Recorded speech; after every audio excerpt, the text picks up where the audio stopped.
तो अगर प्रकृति और गुण के बारे में चर्चा करें तो हम लोगों ने ये शब्द इस्तेमाल किया है कि प्रकृति कैसी है।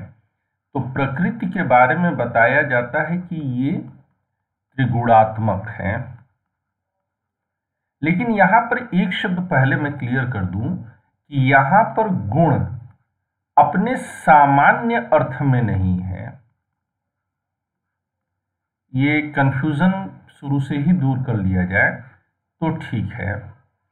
ये हमेशा याद रखिएगा कि अलग अलग दर्शनों में जो शब्दों के मायने होते हैं वे बदल सकते हैं। जैसे कि आपने पुद्गल शब्द ही देखा। पुद्गल शब्द जो है जब वह बौद्ध दर्शन में प्रयोग किया गया है तो वह किसके लिए हुआ है? द्रव्य के लिए हुआ है, भौतिक पदार्थ के लिए हुआ है। लेकिन वहीं पर जब पुद्गल शब्द का प्रयोग जैन दर्शन करता है तो वहां पर उसका अर्थ बदल देता है वह। इसी तरह से धर्म शब्द का प्रयोग जब जैन दर्शन में होता है तो भिन्न तरीके से होता है, और बाकी सभी जगहों पर धर्म शब्द जो है भिन्न अर्थ में प्रयोग होता है। तो एक ही बात के लिए अलग अलग शब्द भी मिल सकते हैं और एक ही चीज के लिए अलग अलग शब्द भी मिल सकते हैं। जैसे मोक्ष के लिए तो कहीं पर कैवल्य शब्द मिलेगा, कहीं पर निर्वाण मिलेगा, तो कहीं पर मोक्ष मिलेगा। और एक ही शब्द के अलग अलग अर्थ भी संभव हैं। मैं कुछ दिनों पहले एक अनावश्यक डिबेट मेरे सामने आई, और वो डिबेट ये थी कि बीजेपी के नेता हैं सुधांशु त्रिवेदी, बिल्कुल पढ़े लिखे आदमी नहीं है, जाहिल गंवार इंसान है। कहना नहीं चाहिए, लेकिन एक टीचर होने के नाते हम लोगों की जिम्मेदारी बनती है कि हम लोग जाहिलों को जाहिल और पढ़े लिखों को पढ़ा लिखा बोले, जिससे कि समाज में कंफ्यूजन ना हो। तो टीचर होने के नाते मैं बोल रहा हूं। अब उन्होंने कहा कि सेक्युलरिज्म शब्द का मतलब इस फलाना डिक्शनरी में देखिए तो ये था, हमारे यहां इसका क्या अर्थ ले लिया गया। अरे, और ये क्यों बोल सकते हैं सुधांशु त्रिवेदी? अभी मेरी सूरत से बात हो रही थी तो मैं आप लोग को प्राकारांतर से 2-3 चीजें बताना चाहता हूं।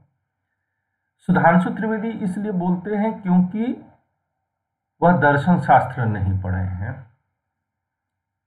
किसी योग्य गुरु के सानिध्य में दर्शन शास्त्र पढ़ने से क्या अंतर आ जाता है? सूरज मेरे पास आए हुए थे तो उन्होंने मुझसे सवाल किया कि सर, दर्शन शास्त्र में तो सब सही है, आप जो ये बोलते हैं कि बिना पूंछ का पशु है वह व्यक्ति जिसने दर्शन शास्त्र न पढ़ा हो, तो ऐसा क्यों? तो इसके पीछे की व्याख्या वही है कि जब सुधांशु त्रिवेदी बोलते हैं कि यही लिखा हुआ था और इसका यही अर्थ है, तो ऐसा नहीं है। हमें किसी भी शब्द का अर्थ उस प्रसंग विशेष में रख करके देखना होगा।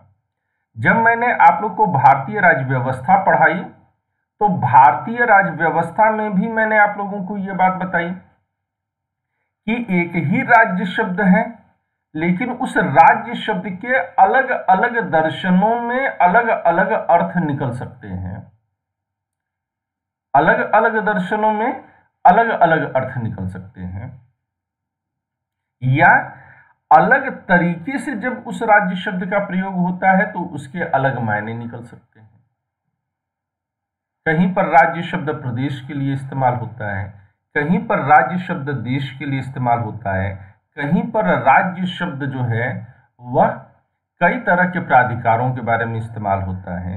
तो राज्य शब्द एक नहीं है। किस पर निर्भर करता है? शब्द का अर्थ किस पर निर्भर करेगा? तो शब्द का अर्थ इस बात पर निर्भर करेगा कि उसका प्रयोग कैसे किया गया है, प्रयोग पर निर्भर करता है। हम गड़बड़ी यहीं कर जाते हैं कि हम प्रयोग को ध्यान में नहीं रखते हैं।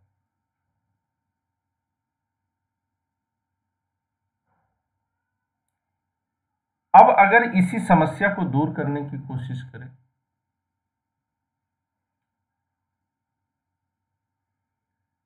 तो हम इसको कैसे समझ पाएंगे?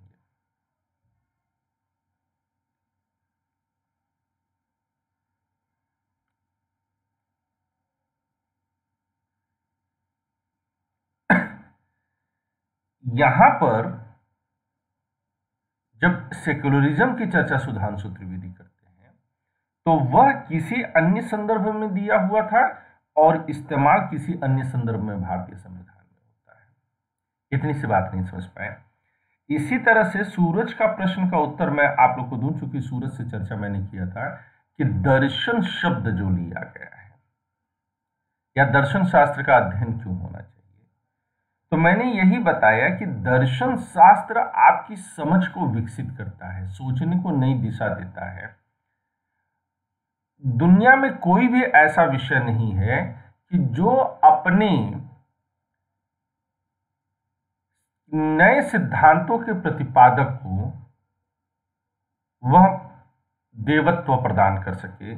लेकिन दर्शन शास्त्र में आप चले जाइए, बौद्ध दर्शन, तो जिस भगवान बुद्ध ने दिया उन्हें वह पशुता से ही नहीं बाहर निकालता है, बल्कि उनको भगवान बना देता है। शंकराचार्य भगवान के रूप में पूजे जाते हैं, रामानुजाचार्य भगवान के तौर पर पूजे जाते हैं, आप महावीर स्वामी को लीजिए, भगवान के तौर पर पूजे जाते हैं, विवेकानंद, रामकृष्ण परमहंस भगवान के तौर पर पूजे जाते हैं। जितने लोग भी दर्शन शास्त्र को गूढ़ता से समझते हैं, वह पशुता से ऊपर उठ करके मनुष्यत्व तक आते हैं, और जो और ज्यादा उसको रियलाइज कर लेते हैं, वह मनुष्यत्व से उठ करके देवत्व की ओर चले जाते हैं। क्या किसी और विषय में आपने कभी यह देखा है कि कोई भी व्यक्ति वह भगवान हो जाए? किसी और विषय में यह ताकत नहीं है। आप मोहम्मद साहब को ही कह लीजिए, भगवान नहीं होते हैं, पैगंबर हो जाते हैं। लेकिन मोहम्मद साहब भी क्या है? एक दार्शनिक हैं। वो एक नई फिलॉसफी को लेकर के सामने आते हैं। ईसा मसीह फिलॉसफी है, गुरु नानक फिलॉसफी है। तो फिलॉसफी ही हर बार आपको जो है मनुष्यत्व से उठा करके देवत्व की ओर ले जाती है। ये उसकी ताकत है। और ये क्यों संभव है? क्योंकि यह आपको यह समझने की छूट देती है। यह कोई और विषय नहीं होगा जो आपको बताएगा कि एक ही शब्द अलग अलग जगहों पर अलग अलग अर्थों में प्रयोग होती है।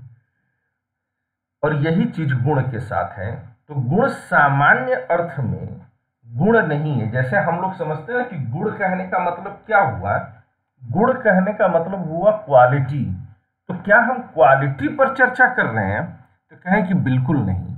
यहां पर गुण शब्द का अर्थ जो है क्वालिटी कतई नहीं है, ये क्वालिटी नहीं है। तो फिर क्या है गुण? यहां पर क्या है? गुण यहां पर द्रव्य है। द्रव्य यानी कि मैटर। इस बात को कैसे साबित करेंगे? प्रकृति में 3 गुण हैं, तो ऐसा नहीं कि प्रकृति जो है 3 गुण जो है रखती है, बल्कि प्रकृति का निर्माण इन 3 गुणों से हुआ है। तो यहां पर त्रिगुणात्मक कहने का मतलब क्या हो गया कि प्रकृति का निर्माण 3 गुणों से हुआ है।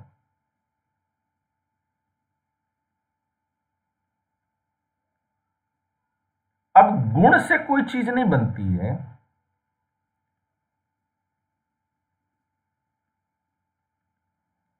और यहां पर यह द्रव्य भी किस अर्थ में है, अगर हम इस बात को समझने की कोशिश करें तो मॉर्निंग मॉर्निंग। अब गुण शब्द जो है अगर इस तरह से समझ लीजिएगा तो ये आप लोगों ने अवयव शब्द पढ़े होंगे। केमिस्ट्री वगैरह में आपने अवयव शब्द पढ़े हैं, कंपोनेंट। जी सर। तो यहां पर जो गुण शब्द है वो किस अर्थ में प्रयोग हुआ है? गुण शब्द का प्रयोग कंपोनेंट के रूप में हुआ है।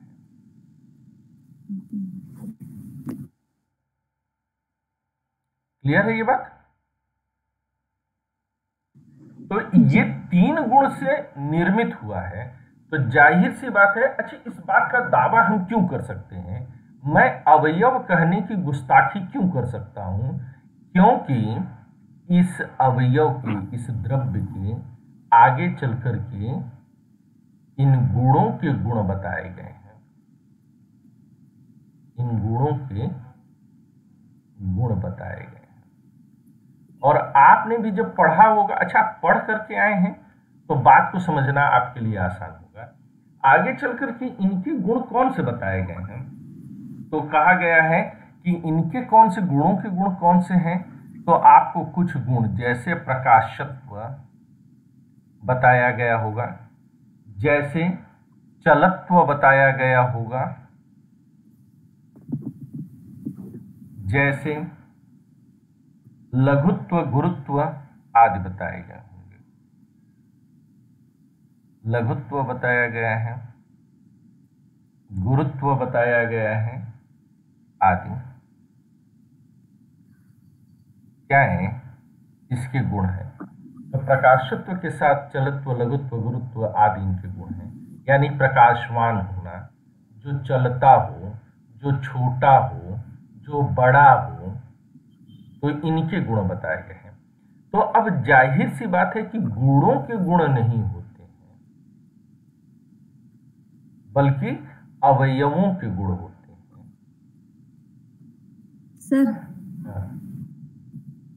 सर अवयव मतलब अवगुण को ही अवयव बोलेंगे क्या इसमें? अवगुण नहीं, कंपोनेंट।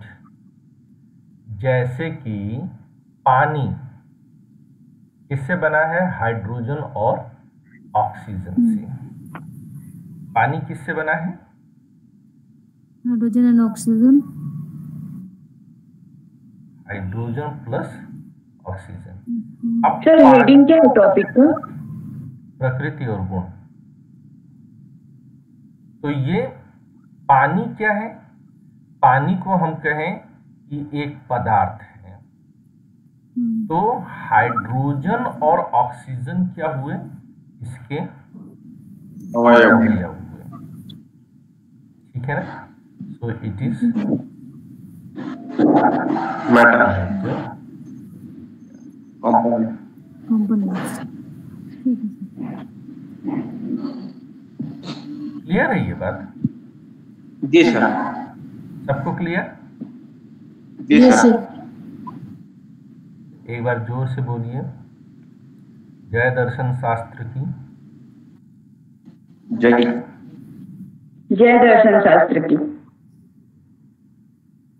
ऐसे बोलते रहिएगा। एक बार क्या हुआ, खासतौर से प्रीति और रेखा के लिए मैं बता रहा हूं।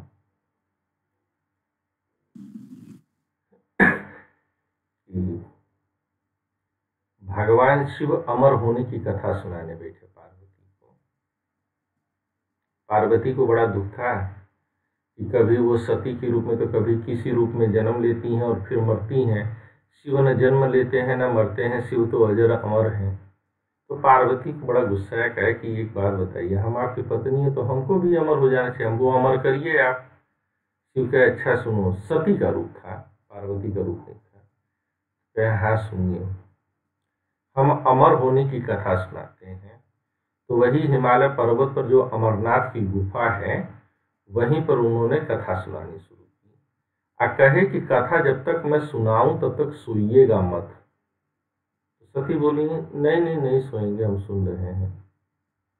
जैसे कि आप लोग दर्शन शास्त्र की क्लास करते हैं, एकदम होठ होठ सील करके अपना स्टेपलर वगैरह मार करके। तो कहे कि हुंकारी पारते रहिएगा, हूं बोलते रहिएगा।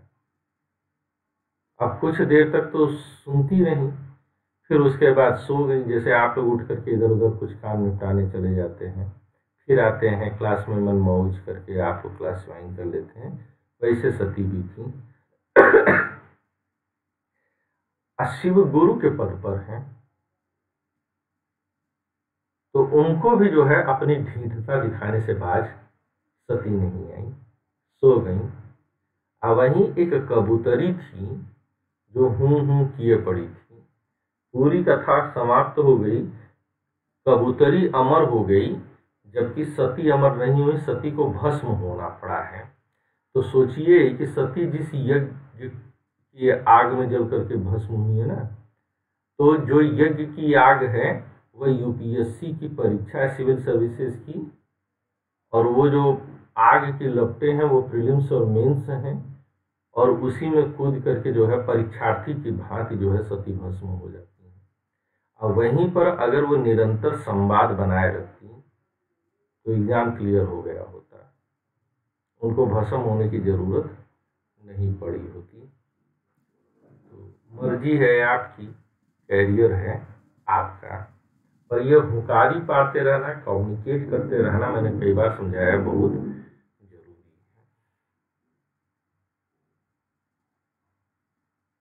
देखिए ये भी पूरी कथा बिना हुंकारी पारे सुन गए आप लोग। सर अभी समझने की कोशिश कर रही हूँ, जैसे अभी आपने एक गुण वाला बताया, तो उसमें मैंने एक जगह पढ़ा, मतलब अब मैंने पहली बार फिलॉसफी पढ़ी है, तो उसमें जो 3 जो थे सत्य, रज और तम, तो मुझे लगा वो 3 गुण है। तो इनको गुण ही कहा गया है, जब बोलोगे तभी तो जो है क्लियर होगा ना। तो ये थोड़ा इधर, तो ये जो 3 गुण हैं, ये वास्तव में 3 गुण कौन से हैं? सत हैं प्लस रज हैं प्लस तम है। कहा इनको गुण गया है,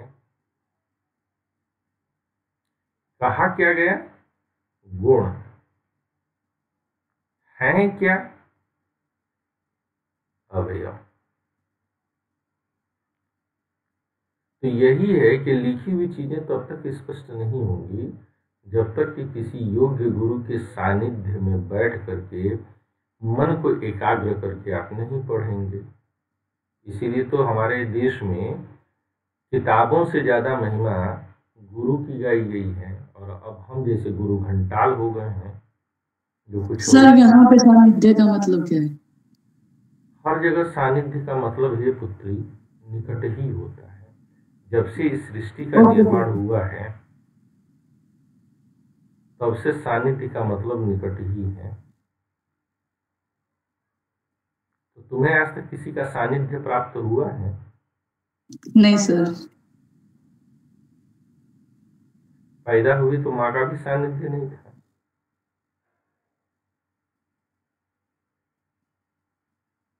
नर्स का क्या है सानिध्य नहीं सर? हुआ है निकट मतलब कि मतलब पास में होना किसी का।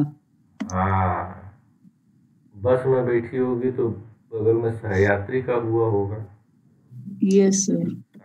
सर मेरे को सानिध्य से पता क्या ये लग रहा था कि मतलब प्रेम या फिर स्नेह। नहीं, निकट।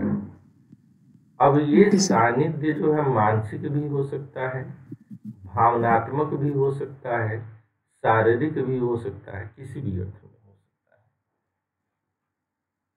तो शारीरिक सानिध्य मिला है ना? Yes sir. अब ये जो गुण बताए गए हैं, ये गुण कैसे हैं? इस गुण का जो है विशिष्टता है कि यह गुण सूक्ष्म होते हैं और अतीन्द्रिय होते हैं।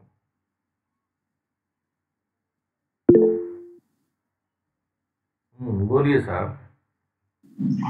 सर प्रकृति में चेतना होती है?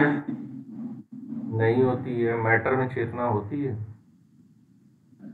तो सर यहाँ पे सत्य का उल्लेख किया गया है, जहाँ मैंने पतंजलि की नोट से मैंने पढ़ा था, तो वहां पे बुद्धि का मन एवं बुद्धि का 2 शब्द का जिक्र किया गया है। तो मन एवं है, माचिस है।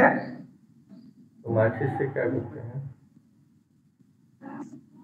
सर आपने एक कहा था कि पतंजलि की नोट से हो सकते, तो फिर मैंने वही देखा था, तो इसी पुत्र पतंजलि के नोट्स। अगर पतंजलि के नोट्स से पढ़ सकते तो फिर मैं पढ़ाता क्यों?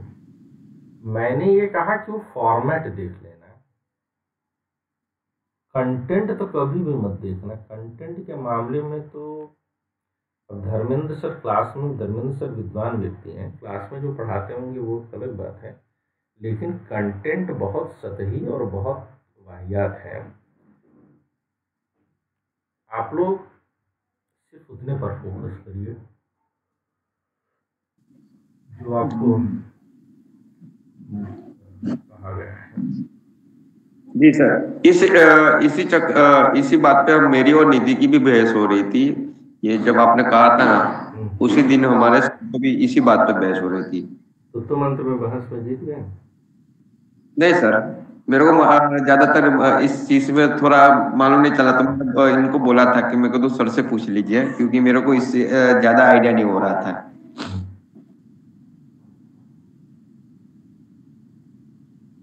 अच्छा चलो आगे बढ़े। तो ये सूक्ष्म और अतीन्द्रिय हैं। तो सूक्ष्म और अतीन्द्रिय होने के कारण, है ना, इसलिए इनका क्या होगा? प्रत्यक्ष नहीं होगा। प्रत्यक्ष नहीं होगा तो फिर कैसे इनको जानेंगे हम? अनुमान के।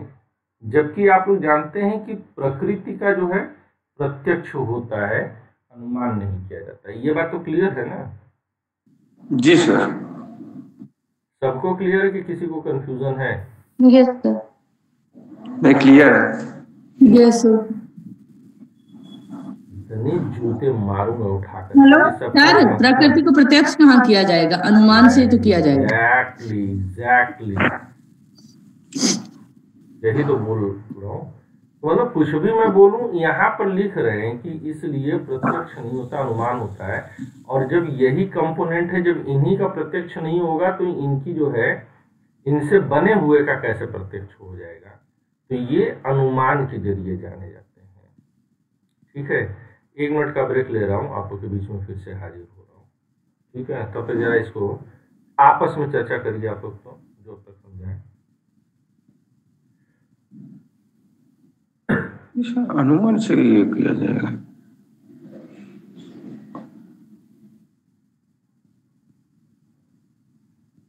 हेलो, हाँ परवेज। प्रत्यक्ष अनुमान से किया जाता है। अनुमान से में भी बुद्धि का उपयोग होता है। प्रत्यक्ष अनुमान से कहाँ किया जाएगा? चेतन तत्व ही तो इसका अनुमान लगाएगा, और कौन लगाएगा? पुरुष चेतन। तो इसका मान लिया तो प्रकृति में चेतना तो आई। प्रकृति में चेतना कहाँ से आ जाएगी? जीव में आएगी ना चेतना, प्रकृति में कहाँ से आ जाएगी? जीव में आएगी।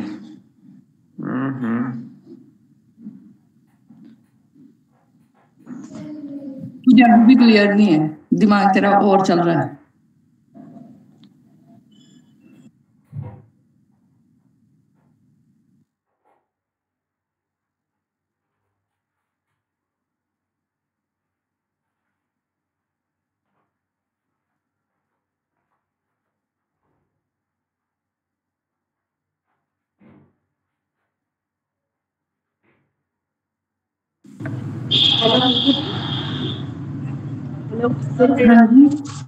हाँ, ये सर ने कुछ दिन पहले बताया था, शायद मैं समझी कि नहीं, पता नहीं। प्रकृति को किसने बनाया ये हम अनुमान लगा सकते हैं। ऐसा सिर्फ अनुमान ही होता है ना ये तो। जैसे हम ईश्वर को पूछते हैं, बस ईश्वर है कि नहीं, या वो हम अनुमान ही लगाते हैं ना। उसी तरह से ये धरती जो भी है, प्रकृति है या हमारी धरती जो भी, ये हम अनुमान ही लगाते हैं, बट हमें पता नहीं है ना बनाया किसने। अनुमान लगाने वाला कौन है? वही तो ये है ना। अनुमान मतलब हम अपने बारे में बता रहे हैं, हम तो पढ़ाई करते हैं तो हम अनुमान ही लगाते हैं। जिसकी पुरुष दिया गया है ना, वो चेतन तत्व, जो चेतना, उसी को पुरुष कहा गया, और वही अनुमान लगा सकते हैं, क्योंकि बुद्धि का उपयोग वही। बिल्कुल, हाँ हाँ हाँ हाँ। पर चेतना जीवों में भी है, बुद्धि का उपयोग इंसान कर सकता है ना। अब जानवर थोड़ी उसको अनुमान नहीं, वो तो सही बात है, चेतना तो जीवों में है, मगर जैसे सर समझा रहे थे कि दीवार में चेतना है कि नहीं है, ये हमें कैसे पता? हम जब बेहोश हो जाते हैं या होश में नहीं रहते हैं, तब हम भी तो उसी तरह से होते हैं। सर ने कहा था आज डिस्कशन होगा, तो इसी वजह से मैं आई हूँ अभी क्लास में, समझिए रास्ते में। तो सर क्या जानना चाह रहे थे, जरा एक बार फिर से बताइएगा। सर आता है कि नहीं यार बहुत डिस्टर्ब हो रही है, आप लोग बोलो, मैं सुन रही हूँ। सोनिया जी, हाँ जी बोलो। आपने क्या पूछा था, फिर से एक बार पूछिएगा जरा। हमने पूछा नहीं था, सर ने लास्ट क्लास में डिस्कशन से पहले बताया था कि प्रकृति और पुरुष में, प्रकृति और पुरुष परस्पर में जुड़े हुए नहीं होते हैं, ठीक है?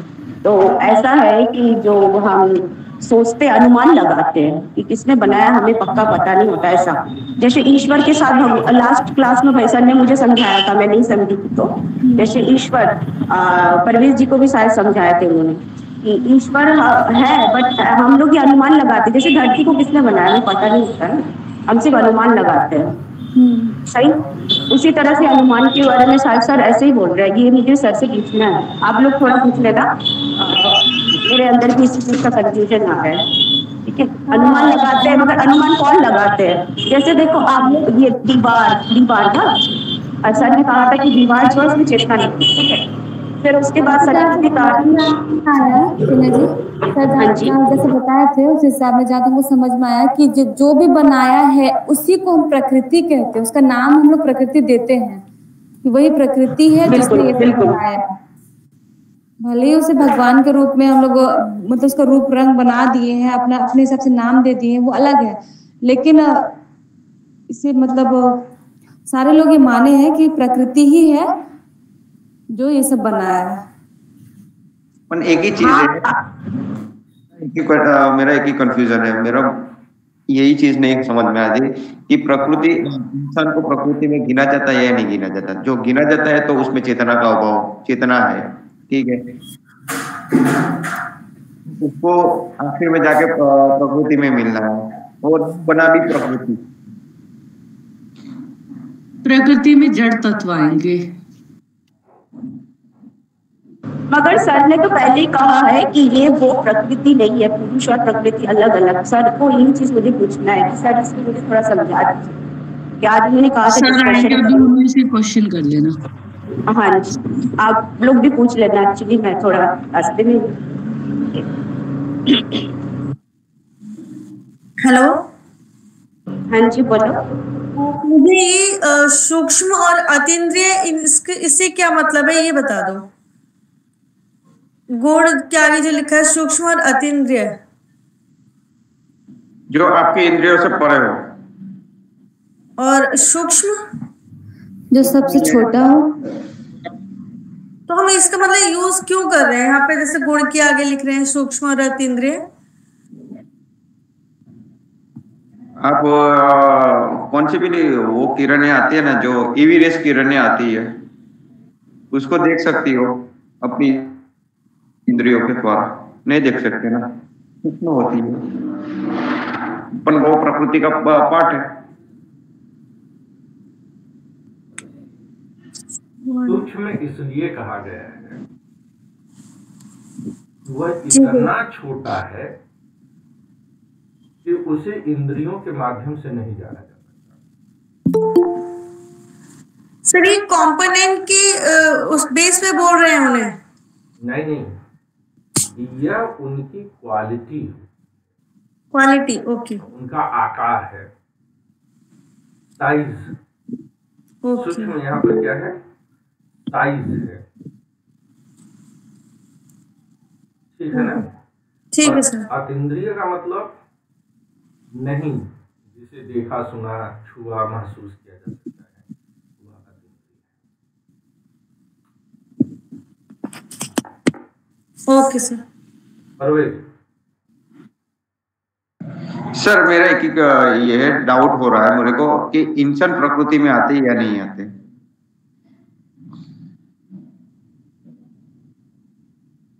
तो आप लोग बहस कर रहे थे ना? हाँ हाँ। तो बड़ी बढ़िया बहस जा रही थी, मैं रश्मि को मिस कर रहा था उसमें।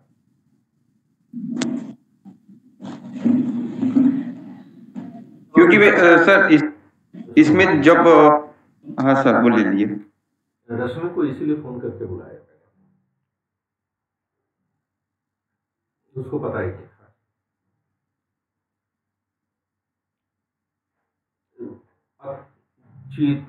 मनुष्य जब तुम देखते हो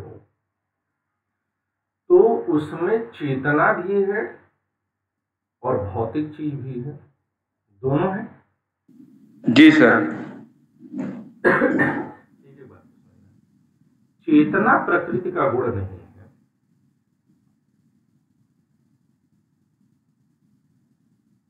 तो इस तरह से अगर कहा जाए तो मनुष्य, पुरुष और प्रकृति दोनों का संयोग है। चेतना किसका गुण है? पुरुष का। आत्मा का। पुरुष शब्द बोलिए यहाँ पर। Yes sir. तो चेतना पुरुष होगी।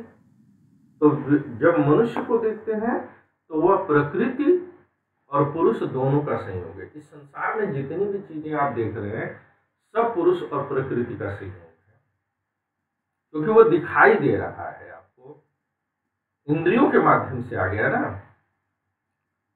Yes sir. तो इंद्रियों की पकड़ में वही चीजें आएंगी जो पुरुष और प्रकृति का संयोग हो जाएंगे।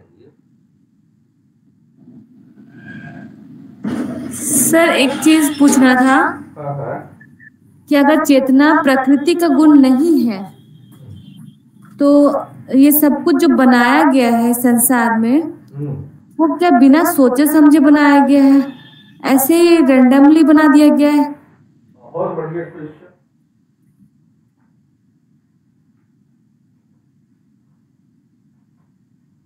अगर ये सब बना है तो बिना सोचे समझे तो नहीं बना होगा ना सर। तो चेतना नहीं है ये कैसे कह सकते हैं? प्रकृति का गुण नहीं। आपस में डिस्कशन कर रहे हैं। बिल्कुल सही सही, ये क्वेश्चन मेरे अंदर भी आ रहा है, एकदम सही है सर, थोड़ा बताइएगा। थोड़ा क्या पूरा बताएंगे?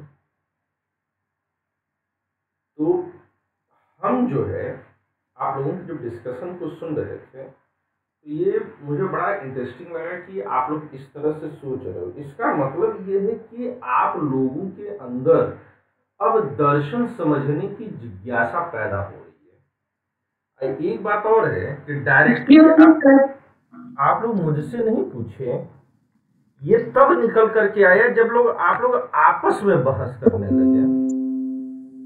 तो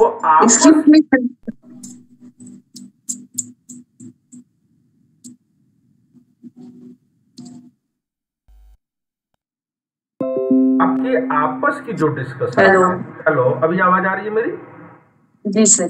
सर एक बात पूछना था। हाँ बोलो। सर आप जो बोले थे ना कि वो छतरी रख के मैं यहाँ वहाँ, सर वो आजकल मेरे साथ हो रहा है, तो फिलोसफी के या फिर मैं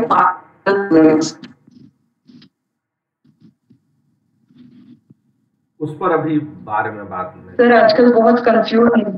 अभी बाद में बात करेंगे उस पर, अभी जो है टॉपिक पर बात करते हैं। Okay sir. तब तक अपनी छतरी संभाल के रखो।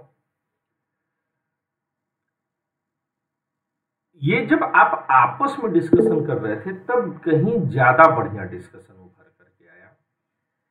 पहली चीज तो ये कहीं पर नहीं कहा गया है कि प्रकृति ने सृष्टि का निर्माण किया है। इस संसार का निर्माण प्रकृति ने किया है, ये मैंने शब्द नहीं प्रयोग किया था। मैंने कहा था कि इस संसार में जो कुछ भी आप देख रहे हैं वह सब प्रकृति का अंश है। मैंने इस शब्द का प्रयोग नहीं किया था कि संसार में जो कुछ भी है सब प्रकृति ने बनाया है। क्लियर बात है? Yes sir. जी सर। कहीं समझने के दौरान गड़बड़ी हुई थी तो पहले उसे दूर कर लिया जाए। फिर दूसरी बात जो इस पूरे प्रकरण में उभरी कि क्या प्रकृति का अनुमान होता है, प्रकृति को हम कैसे जानते हैं। तो मैं जरा उस बात पर जो है फिर से आने की कोशिश कर रहा हूं कि हम प्रकृति को कैसे जानते हैं। इसका बहुत सीधा सा जो है मेरे पास फार्मूला यही है कि जब हमने आप लोगों को प्रकृति की सिद्धि के लिए 5 तर्क दिया, याद रखिएगा, हमने प्रकृति की सिद्धि के लिए 5 तर्क दिया, तो वह 5 तर्क जो है कहां से उभरे? अगर प्रकृति को प्रत्यक्ष रूप से देखा जा सकता था तो क्या आवश्यकता थी कि हम प्रकृति के लिए जो है तर्क गढ़ते? प्रकृति के लिए तर्क गढ़ने की आवश्यकता नहीं होती। यस सर, सही बात है ना भैया। कलम देख रहे हैं तो कलम को जो है अस्तित्व सिद्ध करने के लिए आप तर्क देंगे? नहीं देंगे सर। तो सर तर्क कौन गढ़ रहा है? पुरुष। पुरुष और प्रकृति के संयोग से जो व्यक्तित्व है वह कर रहा है। अगर विशुद्ध रूप से पुरुष रहे तो उसे जरूरत ही ना रहे। Yes sir. हमारा लक्ष्य क्या है? हमारा लक्ष्य यही है कि हम इस बात को समझें कि हम पुरुष हैं, हम प्रकृति का संयोग नहीं है।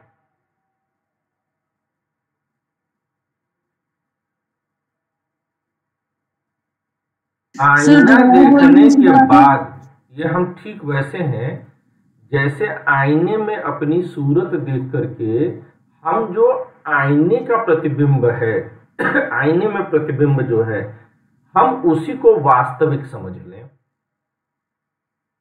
हमारे साथ आज दिक्कत क्या है कि पुरुष जो है उसका प्रतिबिंब प्रकृति में जो है वही हम और आप हैं, और हमने अपने आप को यही वास्तविक रूप से समझ लिया है। अगर हम ये समझ जाएं कि हम प्रकृति से भिन्न पुरुष हैं, हम वो प्रतिबिंब नहीं है, तो हमारे समस्त दुख, हमारे समस्त कष्ट, हमारे समस्त क्लेश, सारी तकलीफें अपने आप मिट जाए। एक गाना बना था बहुत पहले, मोरा पिया मुँह से बोलत नहीं, राज जिया के खोलत नहीं। अब तकलीफ है साहब कि मोरा पिया मुँह से बोलत नहीं, पर समझना होगा कि जो पिया है वो विशुद्ध पुरुष है, और विशुद्ध पुरुष के रूप में वह न तो बोल सकता है न तो सुन सकता है। वह बोलेगा और सुनेगा तभी जब वह प्रकृति के सानिध्य में आएगा। पुरुष बिना प्रकृति के न बोल सकता है न सुन सकता है। तो अगर आप में से किसी को लगे कि आपका भी पिया न बोल रहा है न राज जिया के खोल रहा है, तो समझ लीजिएगा कि वो विशुद्ध पुरुष है। बात समझ में आ रही है? जी सर। और क्या प्रश्न था किसी का?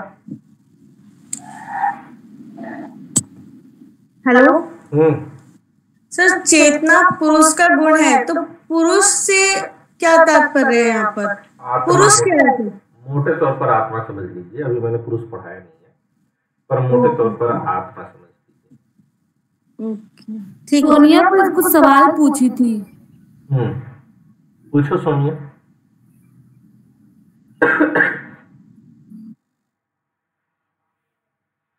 सोनिया हो?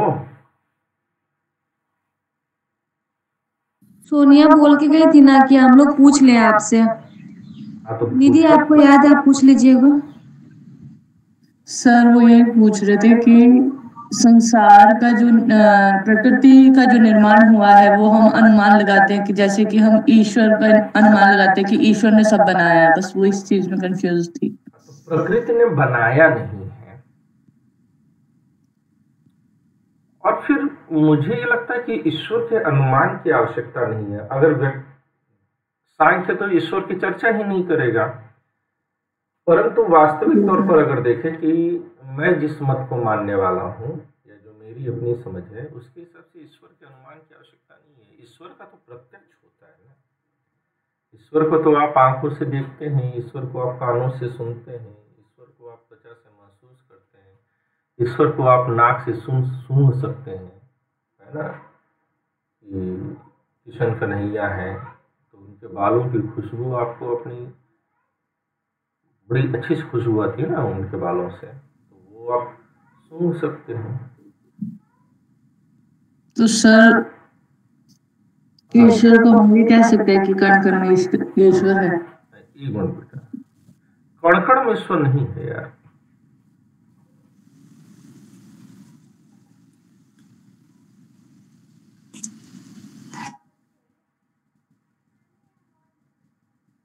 ठीक है ना? Yes sir. अब तो सब ईश्वर का प्रत्यक्ष वो नहीं फील नहीं होता? नहीं, ये ऐसी बात नहीं है। जैसे रेखा, आपने कभी महसूस किया होगा कि आप किसी ख्याल में बहुत बुरी तरह से गुम हैं। जी सर। और आपको अपनी ही सामने पड़ी हुई चीज नहीं दिखाई देती है। ऐसा हुआ है आपको? इसी तरह से इस जो जगत का मिथ्या आचरण है वह इतना गहरा है। ये मत मुझे बोल लेने दिया करो। ये इतना जो है गहरा हो गया, हम दुनिया में इतने खोए हुए हैं कि हम अपने ही सामने ईश्वर को नहीं देख पा रहे हैं। ईश्वर कभी भी आपकी आंखों से दूर नहीं है, बस आप उन्हीं चीजों को देख सकते हैं जिन चीजों को आप फोकस कर पाएंगे। तो ईश्वर को फोकस करेंगे तो ईश्वर दिखाई। ठीक है ना? ईश्वर को देखना तो बहुत कठिन काम नहीं है। कठिन काम है ईश्वर को ना देख पाना, जहां तक मैं जानता हूं। ईश्वर तो बिल्कुल आपके सामने ही है। जैसे आप अपने जीवन को देख रहे हो वैसे ईश्वर है। बोलिए।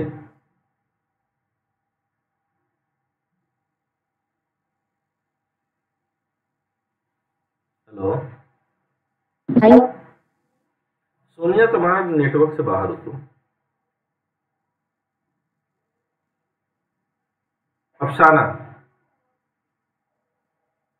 हाँ सर। सर हम बोल रहे थे कि जैसे ये कहा गया, मतलब जैसे आपने बताया अभी कि प्रकृति के अंग, मतलब जितने भी संसार में जो कुछ भी वो प्रकृति का अंग है। प्रकृति और पुरुष का मिश्रण है सब कुछ प्रकृति ही, जिसमें पुरुष की छाप होती है। छाप होती है, अर्थात हम ये कह सकते हैं कि हम भी प्रकृति के अंग है, मनुष्य। हाँ, प्रकृति के रूप में है, और प्रकृति के साथ साथ उसमें पुरुष का प्रतिबिंब भी है। विशुद्ध प्रकृति हमको दिखाई नहीं देती।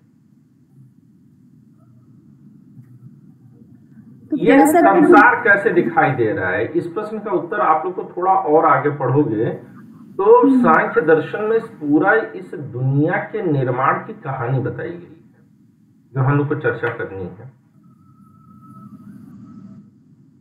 तो थोड़ा सा रुकना पड़ेगा, कैसे एक एक करके इन चीजों का निर्माण हुआ है।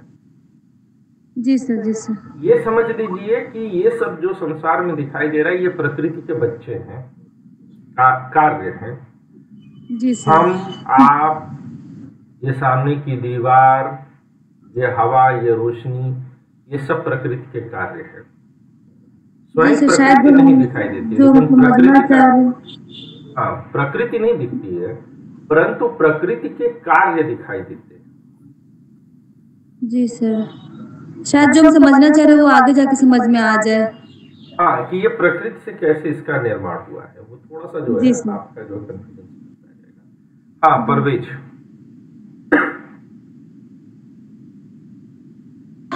सर, जो सजीव है उसमें चेतना होती है, सारा सजीव में, पेड़ पौधे की सब की, उसमें चेतना होती है।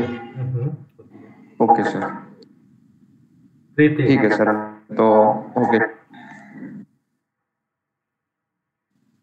सर, मुझे बहुत कंफ्यूजन हो रही है। क्या कंफ्यूजन हो रहा है, एक एक करके बोलो। सर मतलब अभी उतना समझ नहीं पा रही हूँ। कल चाय पिलाओगे हमको बढ़िया सी? जी सर। तो कल जब चाय पी रहे होंगे तुम्हारे हाथ की, तब तुम फुर्सत निकाल करके बैठना और तुम्हारे सारे सवालों का जवाब हो देंगे। जी सर। ये चलेगा? जी सर। और किसके मन में प्रश्न बचा है? कोई कुछ कहना चाह रहा है?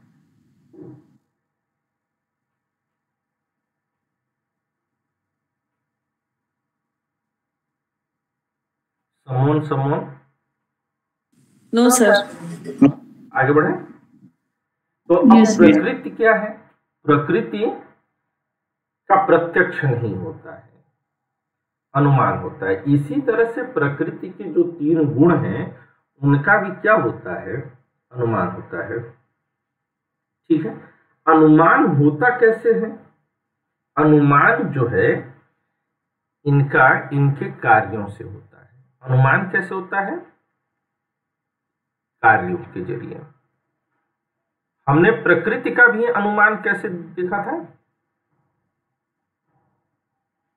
उसके कार्यों से। हमने उसके कार्यों के जरिए देखा था। कौन से हमने प्रकृति के लिए देखे थे कारण कार्य? तो हमने प्रकृति के लिए देखा था कि असद कारणात् उपादान ग्रहणात् सर्वसंभवा भावात् सत्तस्य शक्य कारणात् कारण भावात् च सत्कार्यम। ये हम लोगों ने चर्चा की थी।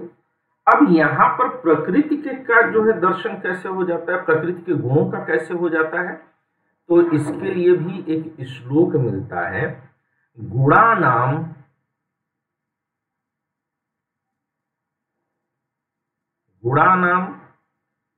परमम रूपम, गुणानाम परमम रूपम न दृष्टिपथ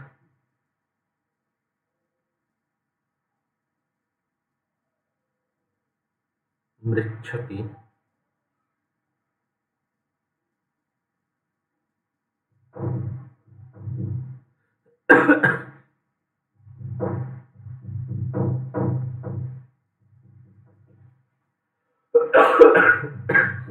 गुणानाम परमम रूपम न दृष्टिपथ मृच्छति। यानी कि गुणों का न रूप है और न ही वह नजरों की पकड़ में आते हैं। ठीक है ना? तो फिर क्या है कि भैया कैसे इनके कार्य क्या है? तो जरा गुणों के कार्य समझे जाने चाहिए। तो अब यहां पर ले लेते हैं हम लोग, ऊपर चलते हैं, बोर्ड को सही करते हैं। तो गुणों के कार्य कौन से हैं?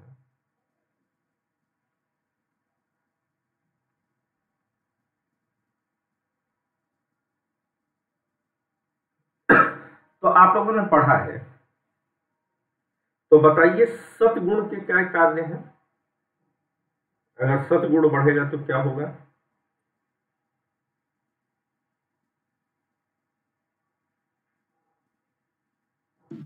सुख और मतलब सुख से रिलेटेड है सर। या एग्जैक्टली। सत्व गुण का कार्य है प्रकाश बढ़ने। क्लास करके आती तब ना पता चलता। सत्व गुण का कार्य है सुख। कौन सा कार्य है? सुख सर। सुख। रजोगुण का कार्य क्या है?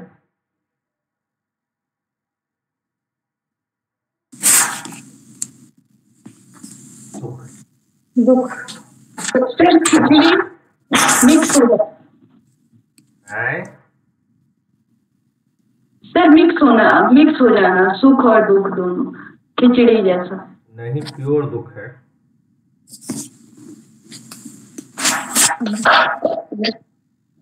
ये पता है अनु बोल रही है, अनु क्लास नहीं किया है।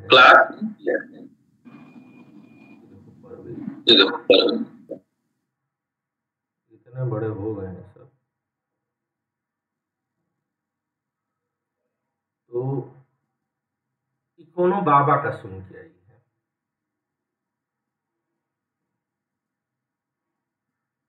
सर आप ही का तो कल का कर रही थी। नहीं नहीं नहीं नहीं, बाबा को सुन के आई हो तुम। सदगुण तम गुण रजगुण का व्याख्या किसी बाबा का है, और बाबा पुरुष वाले में पढ़ी थी सर, आपका एक वीडियो है ना, और सब तो इंग्लिश में था, एक ही मुझे हिंदी में मिला, तो मैं देखी पुरुष और उनकी इंग्लिश हिंदी में सब में मौजूद है। पहले मैं जो बैच पढ़ा रहा था उसमें इंग्लिश मीडियम और हिंदी मीडियम के बच्चे अलग अलग थे, तो पहले इंग्लिश मीडियम पढ़ा देता था, फिर हिंदी मीडियम में पढ़ा देता था, सेम चीज। सर आजकल ये हो रहा है कि मैं आपके प्लेलिस्ट में जा रही हूँ तो पुरानी चीजें नहीं दिख रही हैं सर, वो तो आप जो ग्रुप में भेजे थे मैं उसमें जाके देखी। इस पर चर्चा, उसमें जो है दर्शन शास्त्र करके जो है एक प्लेलिस्ट होगी, उसमें ढूंढोगे तो मिलेगा। तम गुण में क्या आपको मिलेगा? तम में आइए तो तम गुण का कार्य है मोह।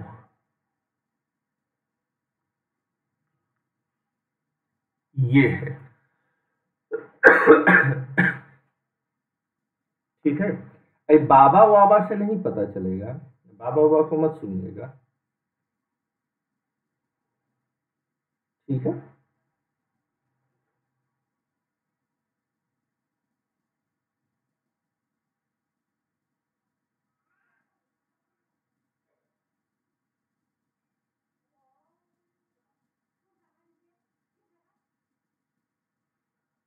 तो हम इस चीज पर जो है पहुंच गए कि हम ये कह सकते हैं कि ये तीन गुण ही हैं, और इन्हीं के माध्यम से हमें क्या होता है, इन्हीं कार्यों के माध्यम से गुणों का अनुमान होता है। हाँ, अब आप ऐसे समझिए कि ये तीन गुण ही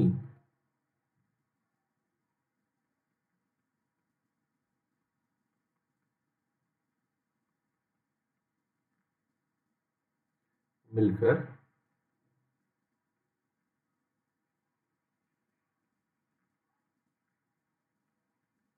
क्या करते हैं, प्रकृति का निर्माण करते हैं। ये तीन गुण ही मिलकर के प्रकृति का निर्माण करते हैं। अब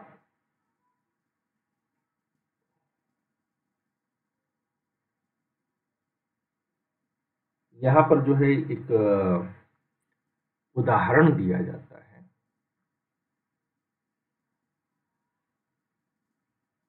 कि गुण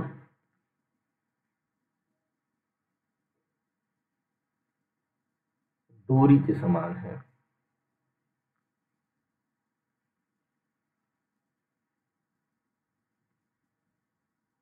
जो पतली पतली डोरियां आती हैं, इन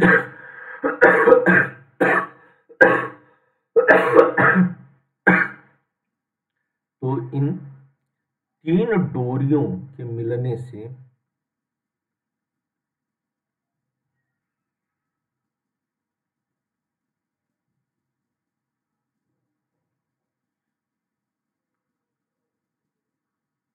प्रकृति का निर्माण होता है।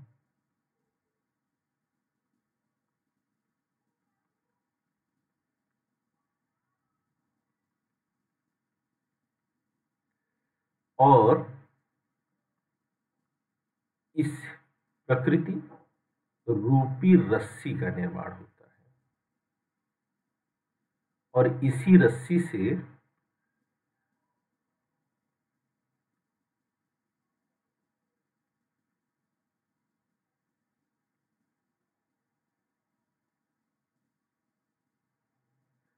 पुरुष रूपी पशु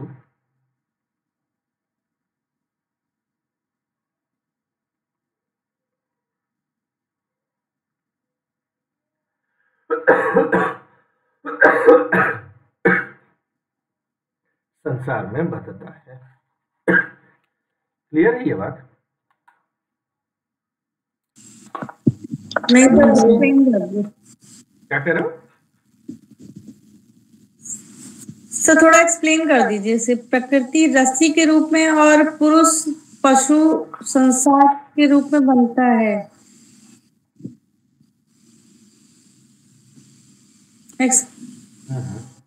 थोड़ा एक्सप्लेन कर दीजिए सर। यह पूरी दुनिया है। यह दुनिया किस चीज की है? रस्सी।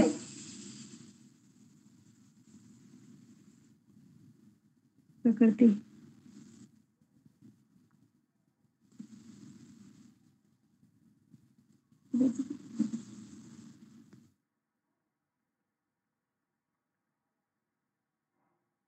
है ना? गाना आया था, बहुत फिलोसफिकल गाना है, सांख्य दर्शन से बहुत मैच करता है। ये दुनिया पीतल दी और मैं बेबी डॉल सोने दी।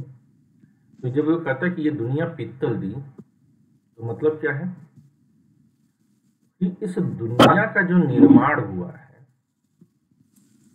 वह प्रकृति का कार्य है। और मैं बेबी डॉल सोने दी, यानी कि मैं पुरुष रूपी हूँ। तो वह सोने की बेबी डॉल जो है वह पीतल की दुनिया में कैसे समाई गई है, तो उसको उसके बीच में बांधने का कार्य जो है, ये बेबी डॉल जो है वह उस दुनिया में रहना नहीं चाहती है, उसको जबरदस्ती रखा गया है।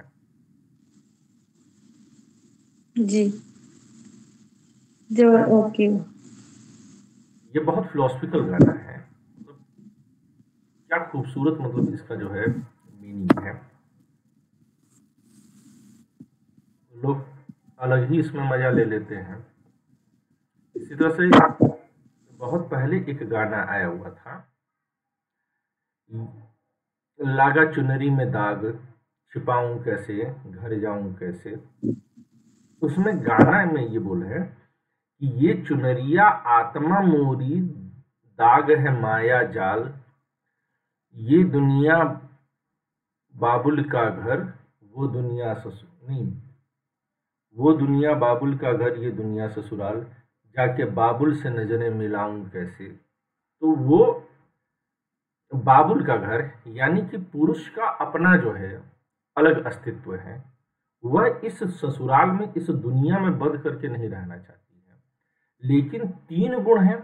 मायाजाल, मायाजाल किससे फैला हुआ है? मायाजाल इन्हीं तीनों गुण सत रज तम के कारण फैला हुआ है।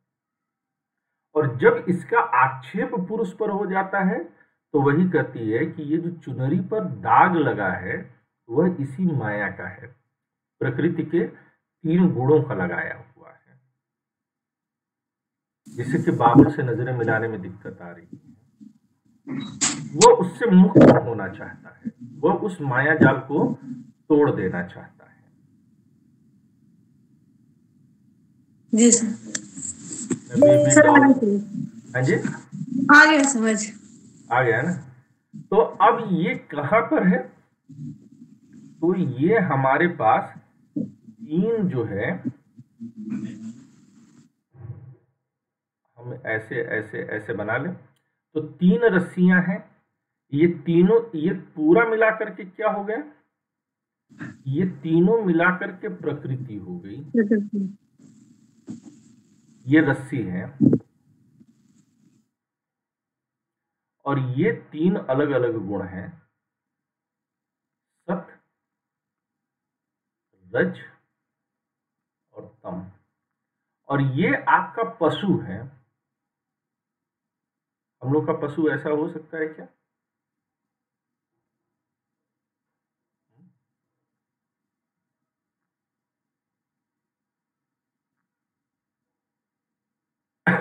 तो ये रस्सी के जरिए, इसी रस्सी के जरिए इसको इस संसार में बांधा गया है। ये जो रस्सी थी अन्यथा अगर पशु का काम क्या है, पशु या पुरुष, इसका काम क्या है? इसका काम, पशु का मतलब यहाँ पर जानवर होने से नहीं है, केवल एक उपमा दी गई है, एक एग्जाम्पल रखा गया है। क्योंकि हम जानते हैं कि हमारे जानने में हम लोग पशुओं को जो है रस्सी से बांध करके रखते हैं। तो ये एक उदाहरण है ना। पर वो जो गाना है, मैं ये दुनिया पीतल दी और मैं बेबी डॉल जो है सोने दी, इसमें गाने का तत्व क्या है कि सोना जो है वह प्योर एलिमेंट है अगर आप केमिस्ट्री पढ़ते हैं, लेकिन पीतल प्योर एलिमेंट नहीं है। सोने का अगर आप जो है देखेंगे तो गोल्ड को हम लोग जो है केमिकल फार्मूला में AU से दिखाते हैं ना,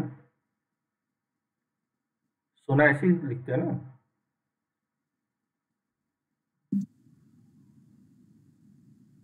मतलब जैसे भी होगा, चांदी का तो मुझे पता है कि AG होता है, सोना में शायद कुछ कंफ्यूज हूँ, AU ही होता है। तो सोना प्योर एलिमेंट है, वही AU ही होता है।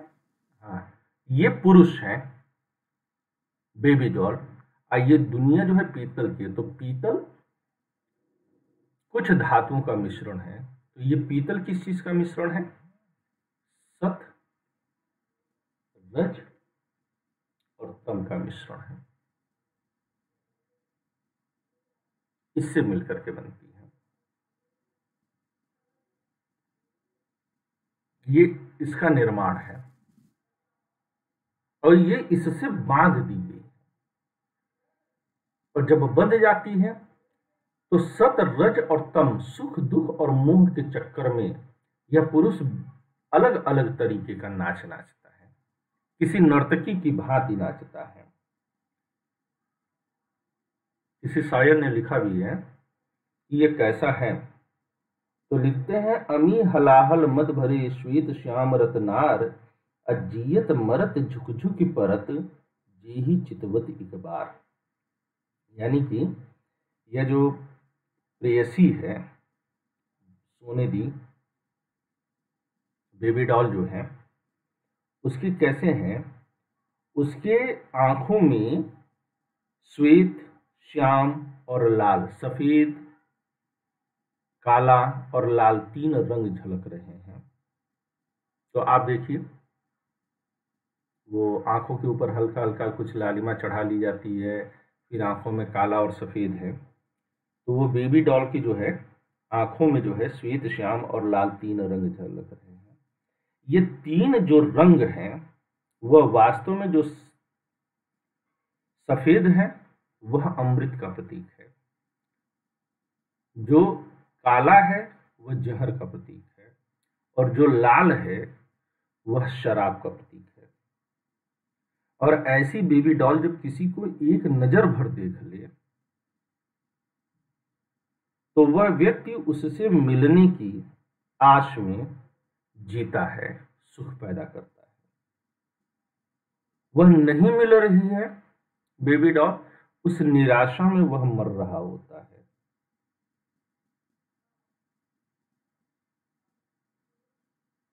वह उसकी विरह वेदना में तड़प भी रहा है, मोह।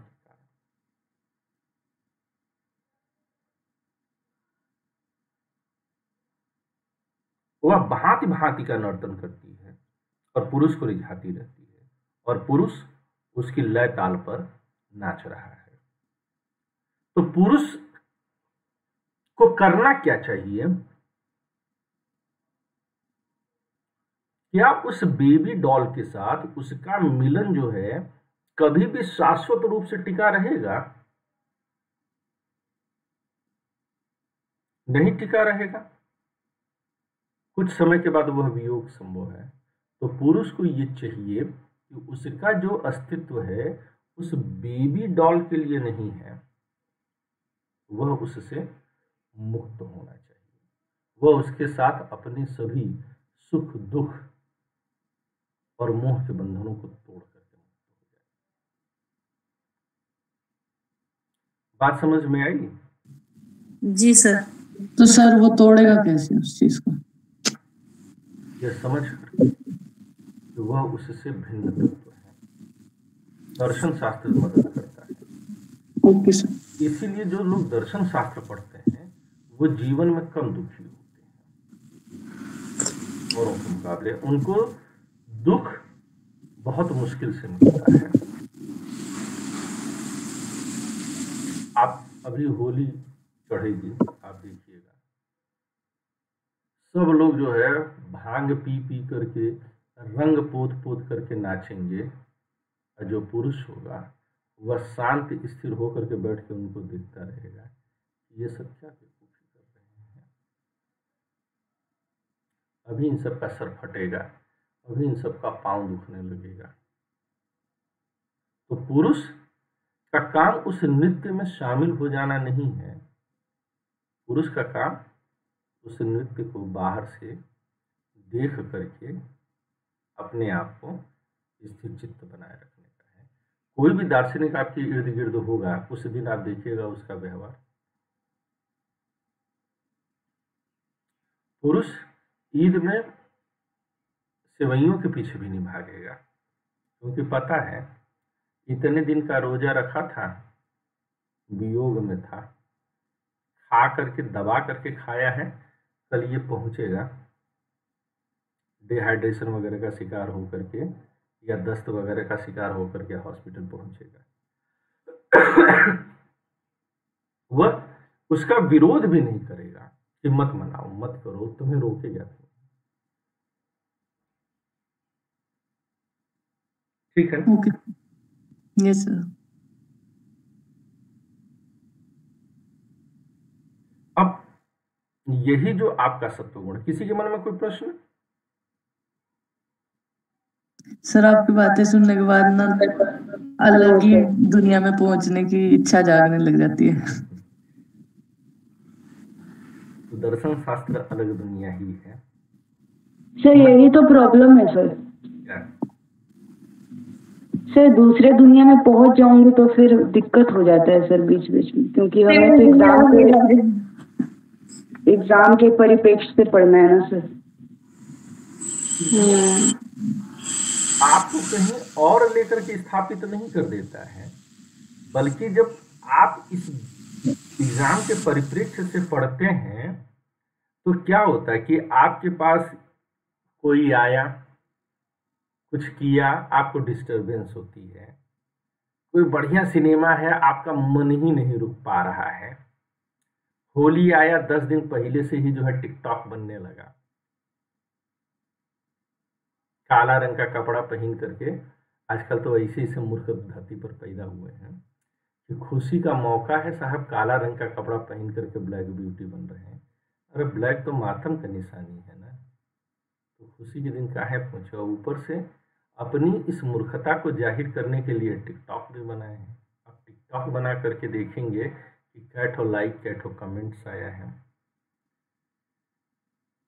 मिल गए तो खुश हो रहे हैं, नहीं मिला तो दुखी हो रहे हैं।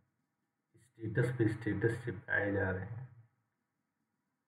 होगा ना भी होली के त्यौहार में, फिर पता चला कि जिसके साथ होली मनाना चाह रहे हैं वो आ ही नहीं रहा है, तो मोरा पिया मुझसे बोलत नहीं, राजिया के खोलत नहीं, अलग दुख है। सब छोड़ दीजिए। दर्शन शास्त्र आपको इतना स्थिर मति बनाता है। दर्शन शास्त्र आपको पलायन नहीं करने के लिए कहता है। आप लोग तो ये समझ लिए हैं कि दर्शन शास्त्र का मतलब है कि चिल्लम लगा करके गांजा फूंक लिए हैं और दिमाग जो है बादलों में उड़ रहा है। दर्शन शास्त्र इस दुनिया से पलायन करने की भी बात नहीं करता है। गीता मैंने आप लोग को पढ़ाया था, आप लोग कनेक्ट नहीं कर पाया। गीता में कहता है कि कर्म से संन्यास मत लो, कर्म में संन्यास ले लो। योगक्षेमम महाम्यहम। आत्मा को शरीर छोड़ करके परमात्मा तक जाने की आवश्यकता नहीं है। यहीं पर आत्मा और परमात्मा को कनेक्ट कर दीजिए। और जब ऐसा हो जाएगा तो पढ़ाई के दौरान जो सुख दुख विचलन तमाम तरह की चीजें आती हैं, वह आपकी बुद्धि को एक जगह रोक करके स्थिर कर देगा। सर एक बात पूछूं?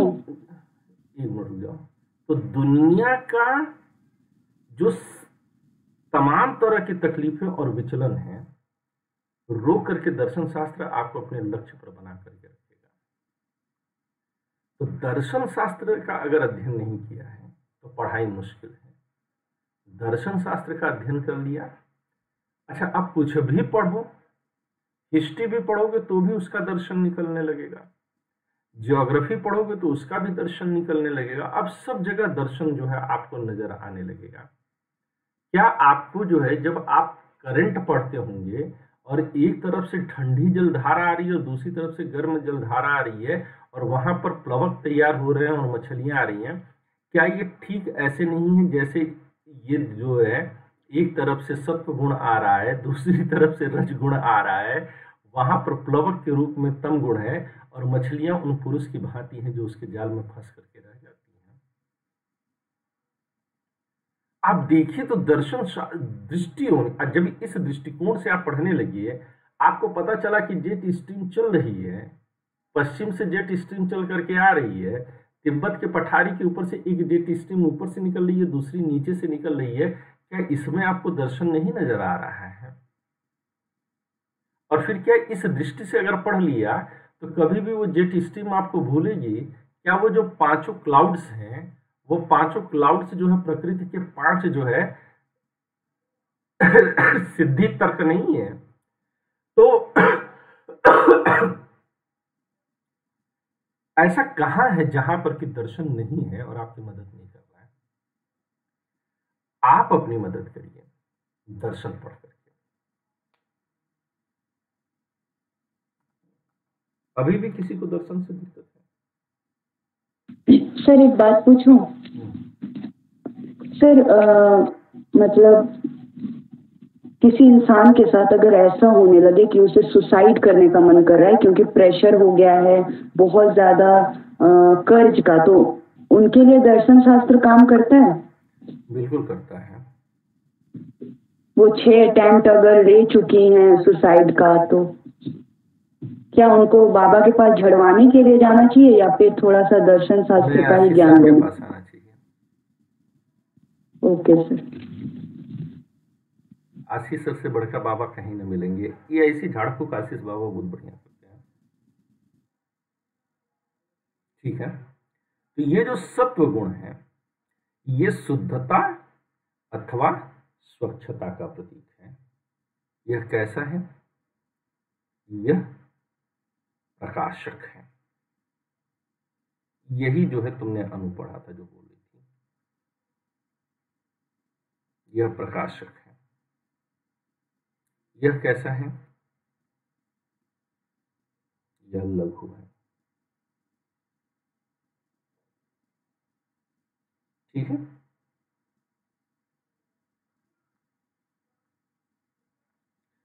प्रकाशक किस अर्थ में हम बोल रहे हैं? प्रकाशक क्या होता है? प्रकाशक शब्द का मतलब होता है टॉर्च।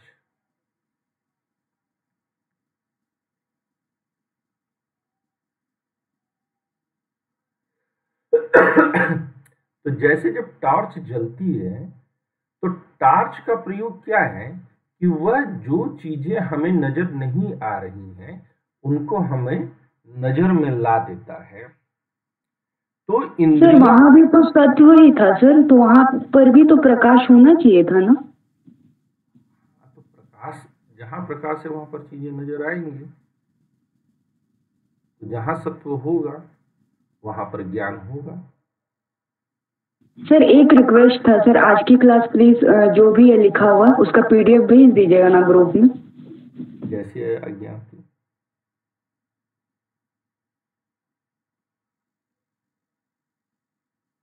भेज देंगे।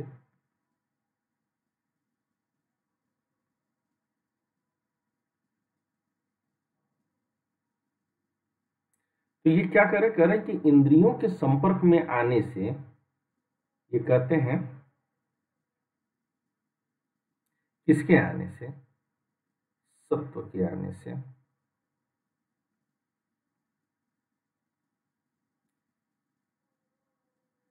पदार्थ का ज्ञान होता है। ज्ञान को कई बार भारतीय दर्शन में प्रकाश शब्द ही लिखा गया है।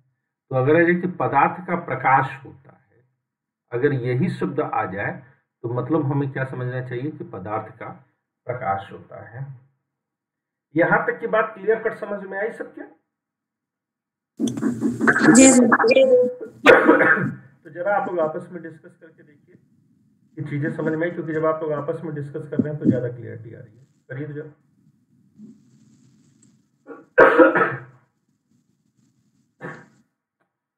आप लोगों में से कोई मुझे ये समझाइए कि ये जो तीनों गुण हैं वो क्या है प्रकृति के रूप में, और ये गुण प्रकृति के रूप में है या पुरुष के रूप में है?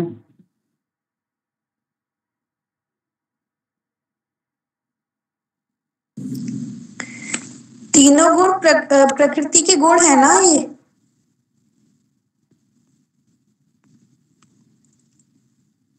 हाँ, आज हम लोग प्रकृति में पढ़ रहे हैं, लेकिन कल की जो मैं सर का क्लास करी उसमें पुरुष में ये गुण मैं पढ़ी हूँ, तो यही मेरे को कंफ्यूजन हो रहा है।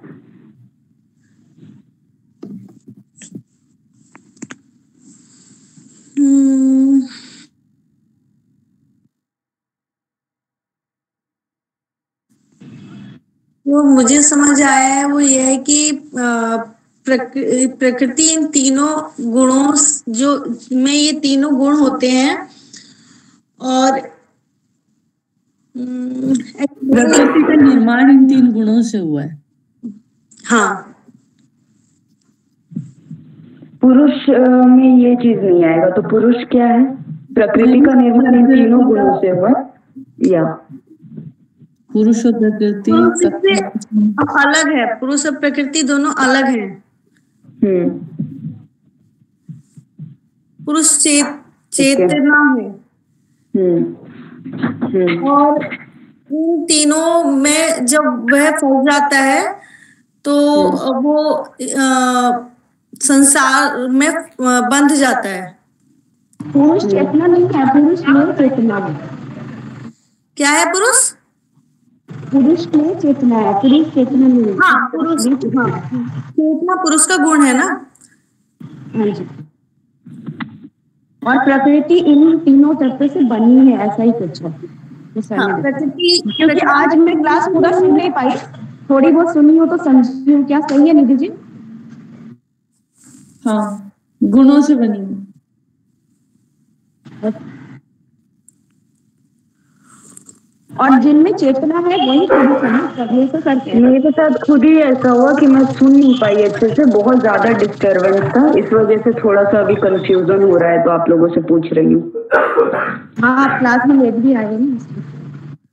देखिए, ये ऐसे समझिए कि पहले तो मैंने ये कहीं पर भी नहीं कहा है कि पुरुष तीनों गुणों से बना है। मैं आज की क्लास में, पिछले कभी क्लास में कुछ समझने में कंफ्यूजन हुआ है। सर, हाँ सर, आपका जो YouTube में लिखा हुआ था सांख्य दर्शन पुरुष भारतीय दर्शन, ये टॉपिक लिखा हुआ था सर, और उसका मैं देखी हूँ, उसमें लिखी हूँ सत्व गुण, रजोगुण, तमोगुण। तीनों गुण सदा सम्मिलित रहते हैं, एक दूसरे से अलग नहीं किए जा सकते हैं, ये सदा संयुक्त हैं, मिले ही रहेंगे, अतः इसका परस्पर संयोग या विभाग नहीं हो सकता। यह एक दूसरे का तिरस्कार भी करते हैं, उपकार भी करते हैं, और परस्पर सहयोग करके सारे पदार्थों को उत्पन्न करते हैं। जैसे कि किसी दीपक में तेल, बत्ती और ज्वाला एक दूसरे के परस्पर विरोधी होते हुए भी परस्पर मिलकर प्रकाश उत्पन्न करते हैं, उसी प्रकार ये तीनों गुण परस्पर विरोधी होते हुए भी मिलकर पुरुष के परियोजन के सिद्धि के लिए कार्य करते हैं। समझ गए सर? ये प्रकृति के गुण है। प्रयोजन ही है सर, परियोजन है सर। प्रयोजन। अच्छा, प्रयोजन, ओके सर, प्रयोजन। हाँ, अच्छा सर, मतलब पुरुष के प्रयोजन के सिद्धि के लिए कार्य करते हैं ये गुण जो प्रकृति के हैं, है ना सर? ओके सर, क्लियर है। नाच रही है तो किसके लिए नाच रही, किसका मनोरंजन कर रही है? पुरुष के लिए। किसको रिझा रही है? बट सर आजकल तो लेस्बियन है, तो पुरुष तो एक नारी से। पुरुष का मतलब जो है लेस्बियन और गे में मत जाइए। पुरुष का मतलब यहाँ पर मेल नहीं है, दर्शक है। दर्शक है, ओके सर। है तो लेस्बियन गे रहे कोई फर्क नहीं पड़ता है। मतलब सर पुरुष का मतलब पूरा प्राणी जगत से है ना? पुरुष का मतलब आत्मा से है मोटे तौर पर। इतनी बारीकी अच्छा। बात को बोलूं, समझ गई सर। ठीक है ना। ओके अच्छा, सर। मैं आज की क्लास को यहीं पर रोक रहा हूँ। अब कल रात को हम लोग क्लास लेंगे, ठीक है। Okay sir. तब तक आप लोग जो है इस बात को और अच्छे से समझिए। सर रात को भी ना ये 9 या 8:30 से लीजिए ना सर। ना सॉरी सर, 9 से लीजिए सर, 8:30 बजे तक तो क्लास चलता है। एक्चुअली में मैं बाहर हूँ, तो मेरी बड़ी दिक्कत ये होती है कि मैं इतने बजे तक, एक्चुअली में बहुत सारे इसमें ऐसे काम है। मेरे फादर इन लॉ जो है बहुत क्रिटिकली एडमिटेड है हॉस्पिटल में। हाँ सर, पता चला था तो लास्ट मैं में। दिल्ली में जिस काम से आया हूँ वो काम अभी खत्म हुआ नहीं है।